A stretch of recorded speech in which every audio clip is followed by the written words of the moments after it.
Good morning. Good morning. Happy Wednesday. Happy Wellness Wednesday. I am running just a hair late.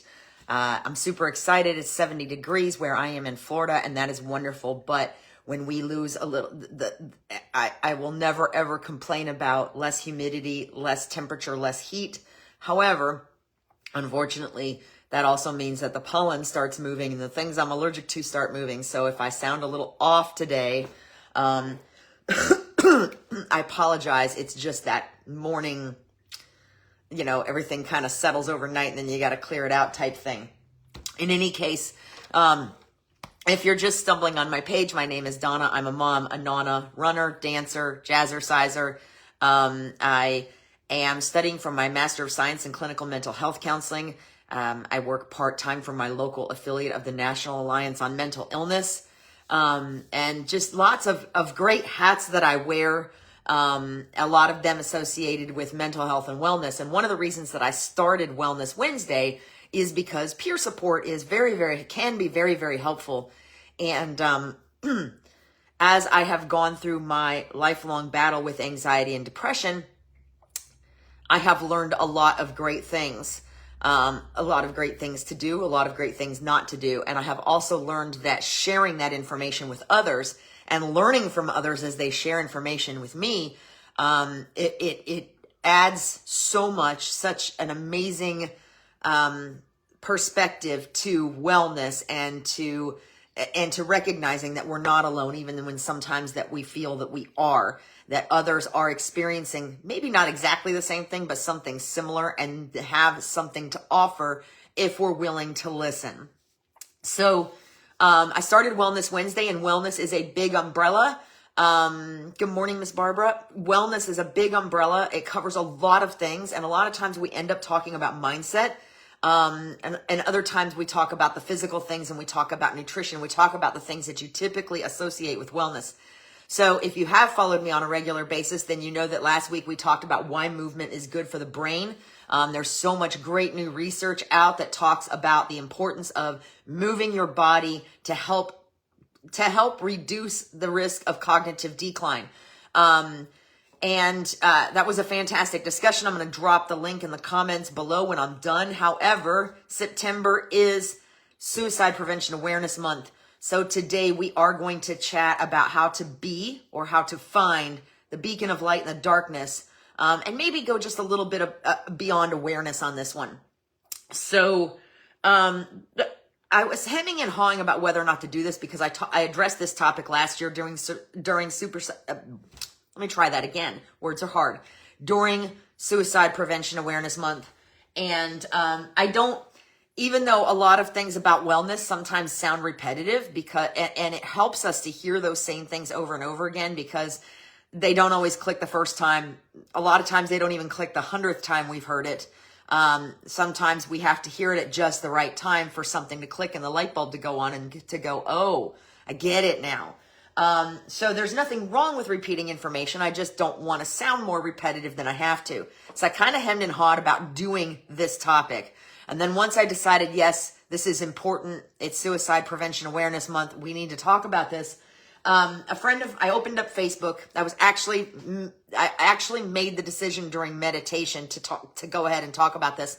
And then literally right afterwards, I opened up Facebook and a friend of mine had posted a story about a young lady, actually about a mother of a 14-year-old girl, who very devout in her faith, overall very good child. She just never imagined that this child was struggling in any way, shape, or form. And as she was cleaning her child's room, she found a letter in her daughter's Bible, where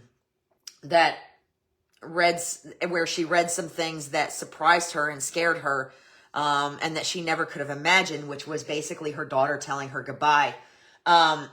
So there were a couple of schools of thought for this woman surrounding this. She could not believe that her child was struggling. She was very, very grateful that she found this when she did, and they were able to talk to her and sit down with her and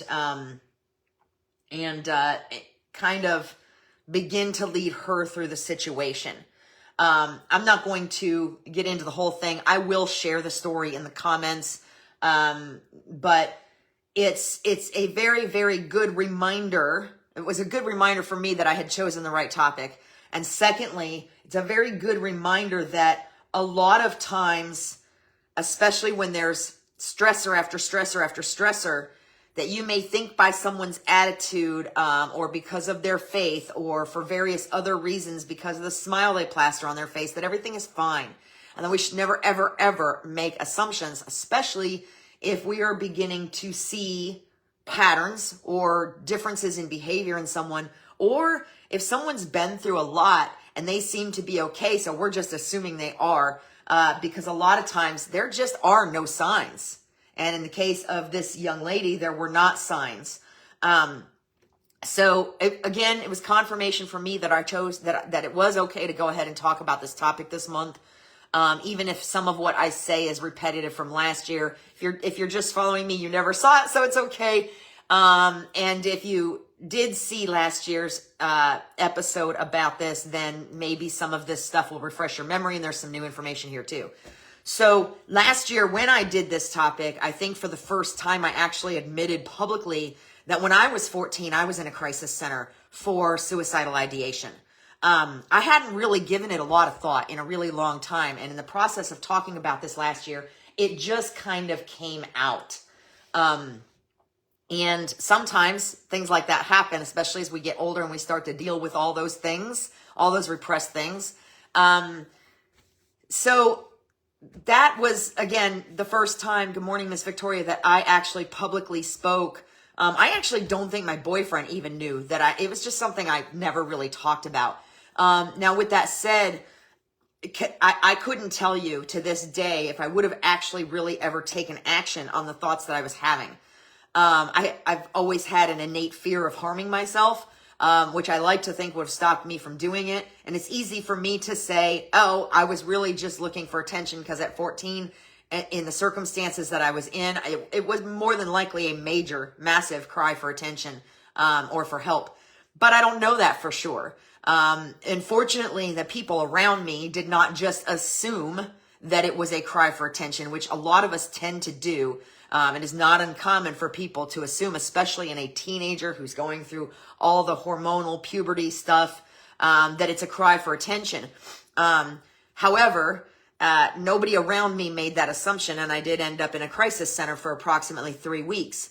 And again, I can't tell you to this day if that would have kept me from, if that kept me from doing anything harmful, or if I would have ever actually taken action. But the important thing is that we can't assume here, just like, obviously the mother in the story of Alyssa on Facebook, was making assumptions based on how her daughter acted, what her daughter's beliefs were, and when deep down inside her daughter was really struggling.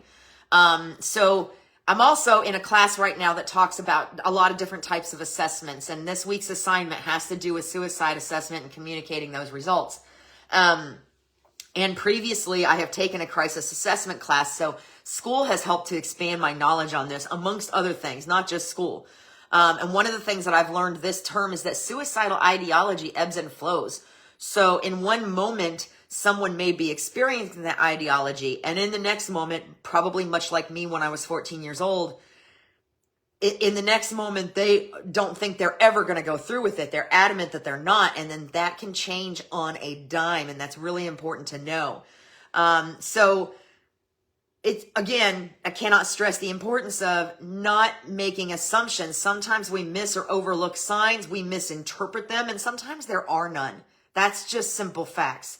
And at the end of the day, it doesn't matter the whys, the hows, those things. It's hard to figure out the whys. It often just boils down to an escape from pain. Not that people actually want to unalive themselves, but that they don't see another escape from whatever pain they are experiencing, whether it's mental, physical, etc. And how doesn't matter. We can get into all kinds of political arguments about the hows. But the truth of the matter is the ideation is there, and more people report it every year. Does that mean more people are experiencing it every year? Not necessarily. It just maybe means that we're getting better at researching and reporting it when in fact it may have been there all along. But with the rise in mental health conditions, it's possible that the instance of ideation has increased, but sometimes it's really hard to tell in a lot of things whether it's really increasing or whether we're just paying more attention to it.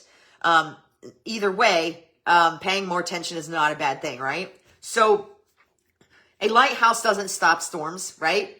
But it guides people through them. And suicide prevention is the same way. It's about guiding, not fixing. So your presence, your words, and your willingness to ask hard questions might be the light that someone else needs. Does that mean you should ride in on your white horse and try to fix them? No. What that means is asking the right questions at the right time might guide them. You might make you the light that guides them to where they need to be to get the help they need. So it, like I said, oftentimes, we could dig into all the whys, the wherefores, the hows.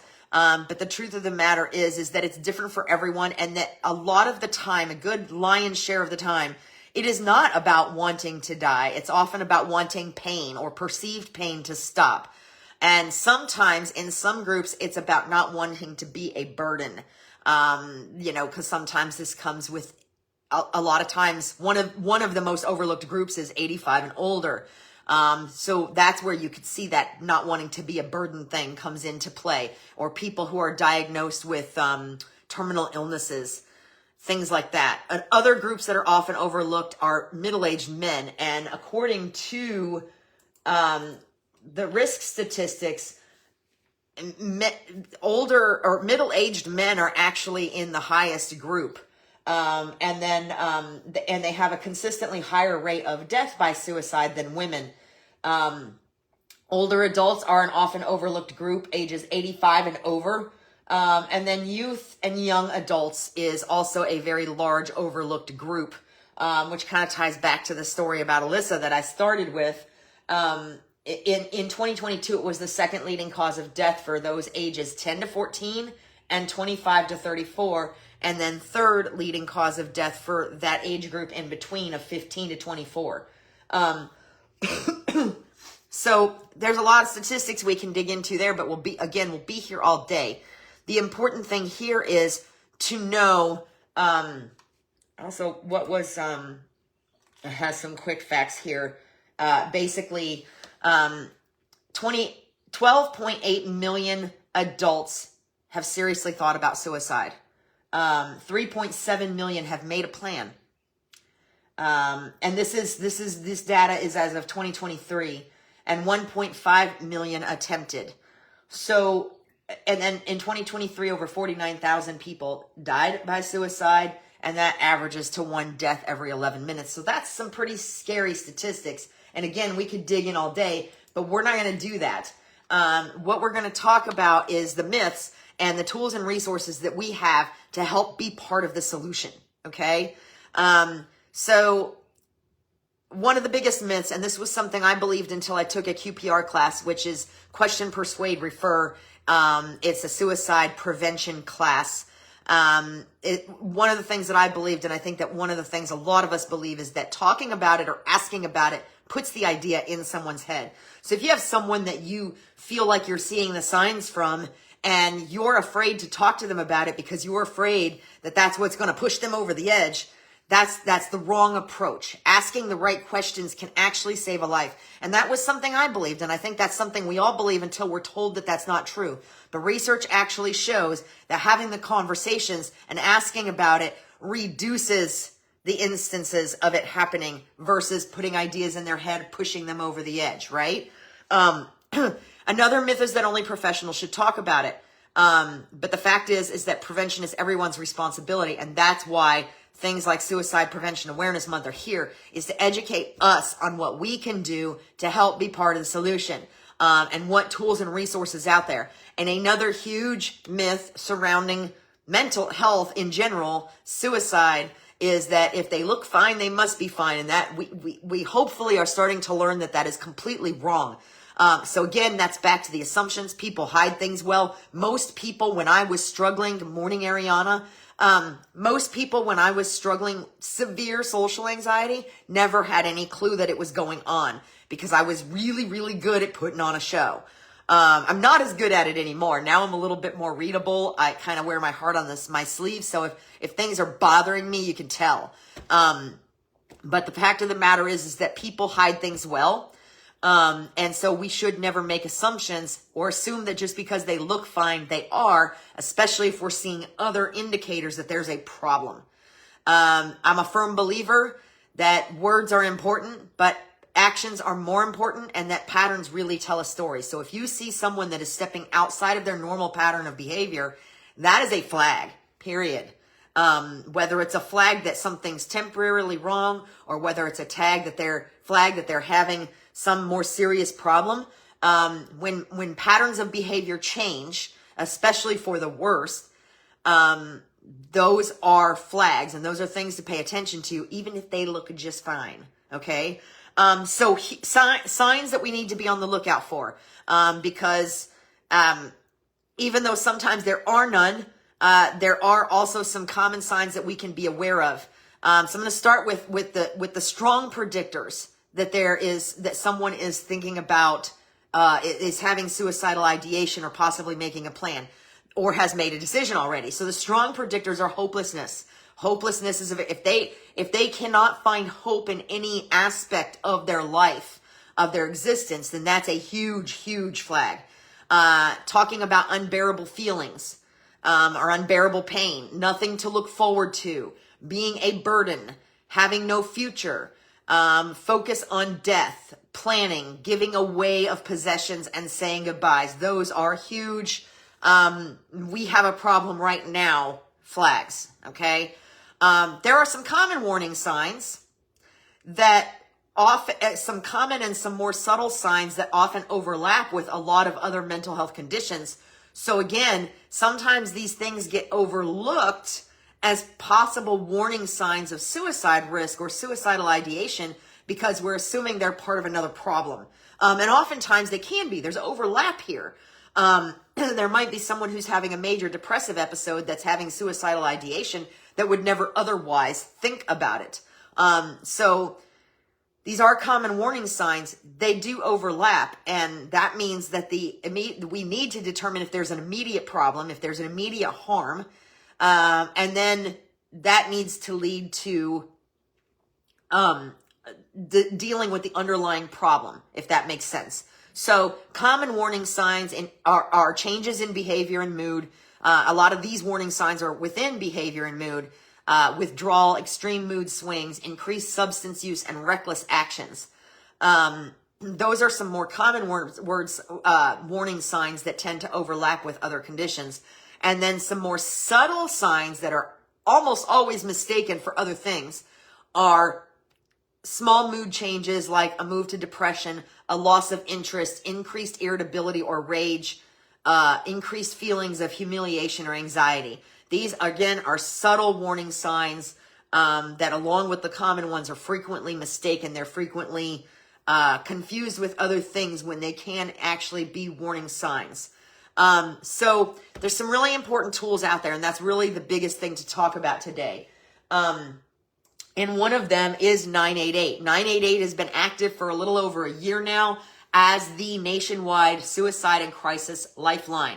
It is 24/7, 365 days a week. And I have notes. I have backup. And you do get a person now this is not an automated site. It is 24/7, 365 days a week. You can text, call. You can also chat on their website, which is 988lifeline.org. And I will be posting these things in the comments. But take notes because these are good tools to have on hand. In the event, not just that you might need them, but that you might need to help someone else. So, 988 Suicide and Crisis Lifeline, what it looks like when you call. I want to disclaimer this because I did just say it's not automated. In the beginning, like almost any number you call, it is to a degree because you're going to get a message that says, if you are a veteran, press 1. You're going to get, hang on, where's my information? So I have kind of a what to expect here. So you're going to get a message that gives service selections. So you're going to press 1 if you're a veteran. You're going to press 2 if you need Spanish, if you're Spanish speaking, or if you need, there's an option to contact your local Lifeline contact center.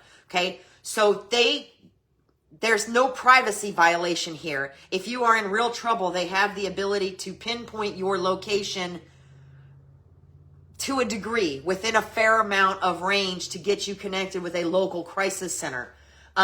You are going to hear some hold music while they transfer you to a live counselor. So when you contact 988, whether it's by call, by text, whatever, you are going to talk to a live counselor. It's just going to take a minute to get there, because if you're calling, you've got to choose which avenue, of course, is going to be the best for you, which is, are you a veteran, are you Spanish speaking, etc. They're going to play some hold music while you connect to a live counselor. A counselor is going to say hello and introduce themselves. And the first question they're going to ask is, are you safe? And then after they've asked about your safety, they're going to listen to you, try to understand how your problem is affecting you, provide support, and share resources or connect you to resources. So that's what happens when you call. When you text, you're going to be, again, given options to connect to a live counselor from the main 988 Lifeline or the Spanish language version, and information on how to text the Veterans Crisis Line. And then when you text next, you're going to be accepting their terms of service. Then you're going to be asked to complete a brief survey so that the counselor that you're going to talk to has an understanding of what's going on and how to help you. And then you're going to receive a wait message with a survey link to optional questions while you get connected. And then the same thing as when you call, you're going to be connected to a live counselor. They're going to ask you if you're safe. And then they will begin to talk to you and try to understand what's going on and help you with resources. And then, of course, it's going to be a similar process if you're on the website and you're chatting. And this is important. And you might think to yourself, if you're more from my generation, you might think to yourself, people actually are going to chat or text about this? Yes, especially young people, because there's an anonymity that comes with using apps and websites and chats that makes people feel a little, and sometimes even with us adults, that makes people feel a little bit more protected initially when they're making that initial reach out. The important thing is the initial reach out, okay? So you can chat with them on their website, on the 988, what did I say it was? I should have it memorized by now, 988lifeline.org. And again, it's going to be a similar series of steps. There's going to be some questions, and there's going to be accepting terms of service, and then you're going to be connected with a live counselor. So these are not automated. In the very beginning, there is a system set up to point you in the right direction, but then you are going to speak to someone live. These are not automated. It's not going to be a bot, and that's really important to know. So another option for you, whether you are in need of help yourself or want to be equipped to help someone else help, is the Columbia Lighthouse Project. And the Columbia Lighthouse Project, it's kind of a nonprofit deal, and I can't tell you that I totally understand the origins of it, but the screener, the unique suicide screening tool that they have, which is called the Columbia Protocol, is not only widely used in the mental health field as a screener, but because it's got very specific questions, and it helps the counselor or the crisis responder ask very specific questions. So again, I cannot emphasize enough, it is okay to ask the questions. That is how we get the information, okay?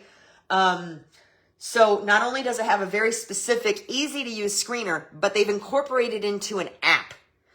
Because again, some people are more likely to seek help if they feel like there's a shroud of anonymity around it, at least when they first get started, okay? That's just facts. So they have incorporated an app, and I have it on my phone, which is in use right now. But it is a very great tool to have, because what you can do is, whether you are using it for yourself or for someone else, if you're concerned about someone else, again, very basic questions. Have you wished you were dead, or wished you could go to sleep and not wake up? Because not everybody looks at those two things the same way, right? Have you actually had any thoughts about hurting yourself? Have you been thinking about how you might do it? It asks questions that are specific to a plan. Now, can somebody lie and answer them wrong? Absolutely. If you're helping someone else, these same questions are going to be in the app, which means, and then what happens is after answering these questions in the app, there are specific directions to the next steps. If you're using the screener, probably if you're using, anybody can use the screener, but chances are if you're using the screener, you're in a medical or a mental health care capacity. And that wasn't the word I was looking for, but the word literally went bye. So chances are if you're using the actual paper screener, you're probably doing it in a professional capacity. But it does say very specifically that this can be used by anyone, anywhere. And again, it asks those questions, and then it flags certain items as high risk. And then it gives steps. So if you had yes to questions 2 or 3, it's recommended to seek further evaluation. If the answers to questions 4, 5, or 6 is yes, then it's get immediate help, which is call or text 988, or call 911 or go to the emergency room. And then the recommendation to stay with the person until they can be evaluated in that instance. So if you're concerned about someone, a loved one, a friend, or someone that you've encountered that you're very concerned is contemplating self-harm, you can run through this app and answer these questions based on your perspective or based on the conversation you've already had, and then be like, okay, and then you can have conversations about, hey, have you spoken to a counselor? Hey, maybe you should call your primary care physician. Hey, can I go with you to this place to talk about this some more? So you don't have to have the answers. You just have to ask the right questions, which I can't help but giggle a little bit because we just the other night watched iRobot again, because I had been inadvertently quoting that I must have asked the right question. So these are very, very important tools. And then also, my local NAMI and many NAMIs have someone within their volunteer spectrum who teaches QPR, question, persuade, refer, which gives additional tools.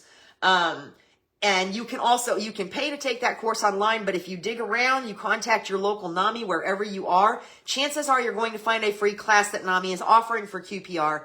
And in the case of NAMI Citrus, where I am, we do offer that class, I think about 3 to 4 times a year. We're probably due to start working on scheduling another one. So if that's the case, reach out to me and I'll give you my work email so that you can email me and get on the list for that class to be notified about that class the next time we hold the QPR suicide prevention class. So there are tools out there. There's lots of things that you can do to better equip yourself to be that beacon of light when you encounter someone that is engulfed in that darkness.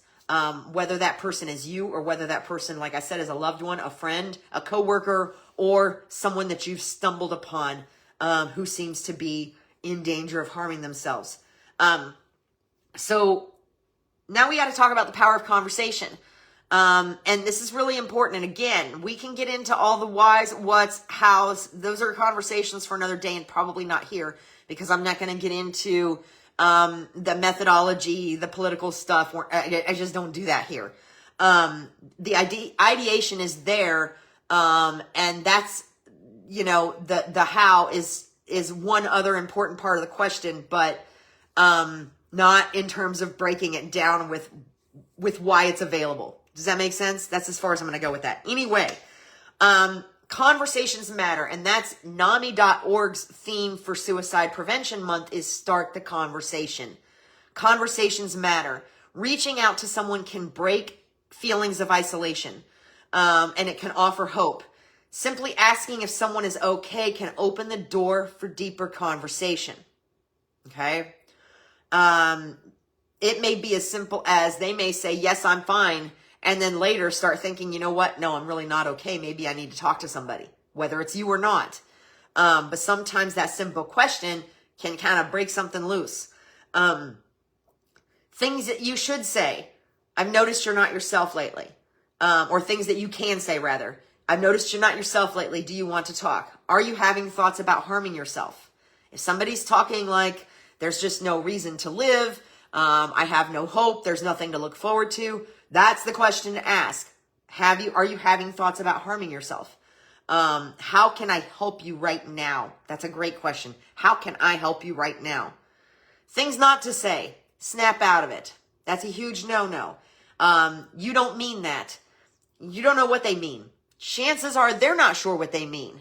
But that simple statement alone can bring shame and fear around feeling safe enough to talk. Okay. And then another one that is absolutely a no-no. We talked about this with my story is do not say you just want attention. And I was in a situation where I said that to somebody once, but I was fairly certain that they were not actually going to harm themselves, that they were just being manipulative. That's a slippery slope. That is a really slippery slope and probably not one you want to be on.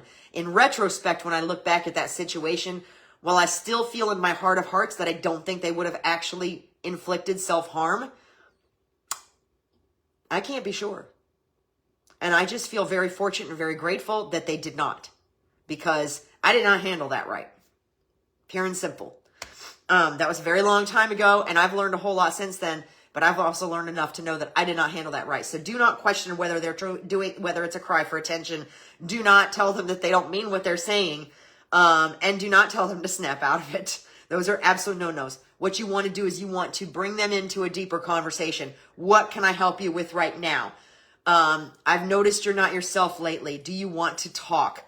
Are you having thoughts about harming yourself? And then when you do this, be prepared to create a safe space for these people to talk in, which is being present and listening without judgment or without trying to fix. The goal here is not to fix. The goal here is to open conversation and then guide them towards someone who is professionally, medically, equipped to do what needs to be done, okay? And to help them through the next steps. Your goal is to just help them through that first step of getting to the help they need. So be present and listen without judgment or without trying to fix. Don't tell them that whatever they're feeling is not real. Offer support because it feels very real to them. Offer supportive phrases like, I'm here for you. You are not alone. In this time, be present. Do not look at your watch. Do not look at your phone. You don't have to have the answers unless it's like literally picking. I keep looking for my phone. It's right here. Literally picking up the phone and saying, do you mind if I just ask you a couple of questions? If you're using something like the Columbia Lighthouse Project app to determine if you need to try to guide this person towards the emergency room, towards your local crisis center, whatever the case may be. Otherwise, don't look at your watch. Don't look at your phone. And you don't have to have the answers. You just have to be present and have compassion. Discuss options like therapists, helplines, and support groups. Did you know that you can text 988? Do you want me to help you do that? Do you want me to help you contact a mental health counselor? You know what I mean? Discuss those options. Try to guide that person towards agreeing to go. If you really feel like there is a risk of harm, tell them I will go with you.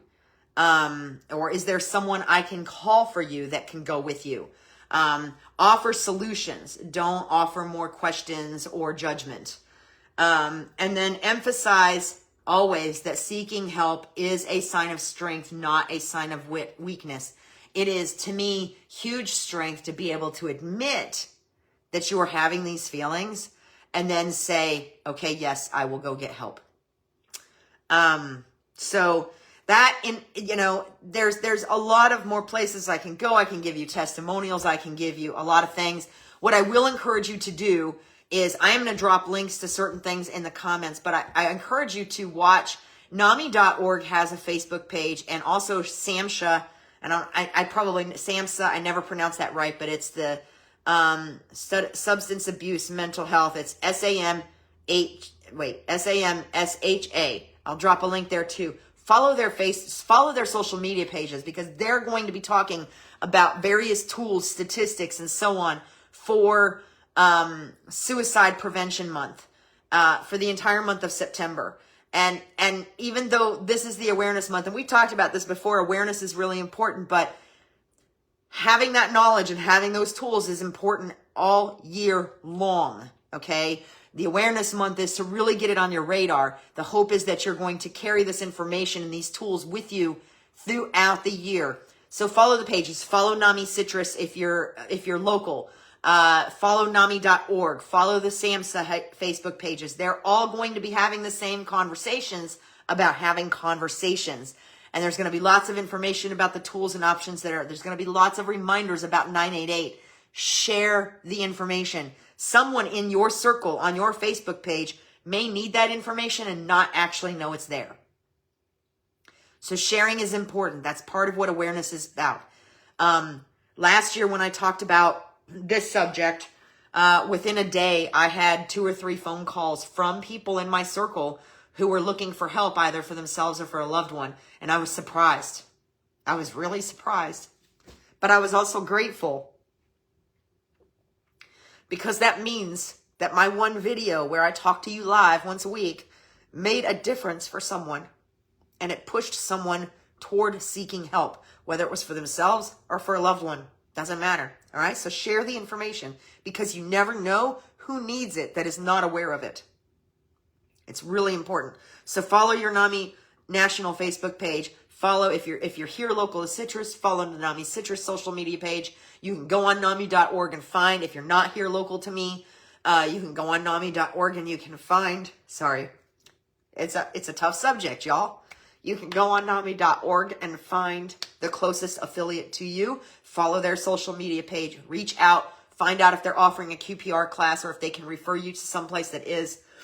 There's lots of important information out there. So I'm going to drop some links in the comments. I hope that something here was helpful to you, or that it stuck, or that you felt it was worth sharing. If you found this helpful, please share. And again, remember, there are tools out there, 988, Suicide and Crisis Lifeline, which also has options for veterans that are in crisis. The 988lifeline.org is a place where you can go to chat with someone on their actual website, or you can text or call the 988.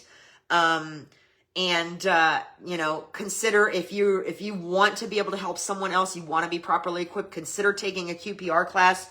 Consider looking at the Columbia Lighthouse Project information so that you're familiar with the screening tools, even if you just use it as a guide for knowing what questions to ask. There are tools out there, and I cannot stress enough the importance of knowing what they are, so that if and when the time comes that you need them, or you need them for someone else, you know where to go. Save 988 on your phone. There's lots of options there. So check the comments when I'm done for that information. And I'll also share the story. And again, it was Facebook. So whether or not the story is real, we'll never know. But chances are, even if that particular story isn't real, there's a similar one. There is a similar one somewhere that is. So I'm going to share those things in the comments. And just remember these things. Small gestures make a huge impact. Check in with someone you care about this week, especially if it's someone that you can't get off your mind and they keep popping up in your head for some reason. Just shoot them a text. Make a phone call. So, hey, was just thinking about you, wanted to check in and say hi, or see how you're doing, or haven't heard from you in a while, whatever. You don't have to make a big production out of the gate. But if there's somebody you can't get off your mind, if there's somebody you're concerned about, ask the question. Ask the question, check in with them, say, hey, just thinking about you, wanted to say hi. See if you can start the conversation that way. Thank you so much for being part of this conversation. Again, I know a little bit on the long side, but this is important information.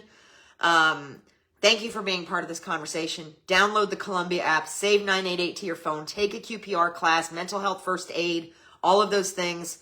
And most importantly, if you found this helpful or you think it will help someone else, please share. Please share it. Send it to them in Messenger.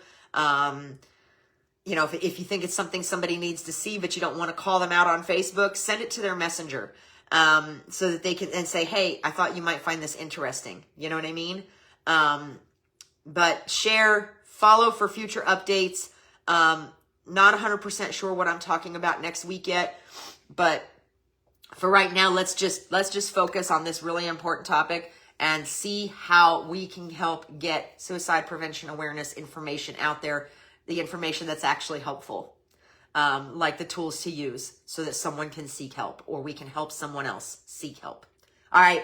I love you. Thank you for watching. Again, if you found any of this useful, helpful, if you think it'll help someone else, share it. And until next week, be well and start a conversation if you have the opportunity.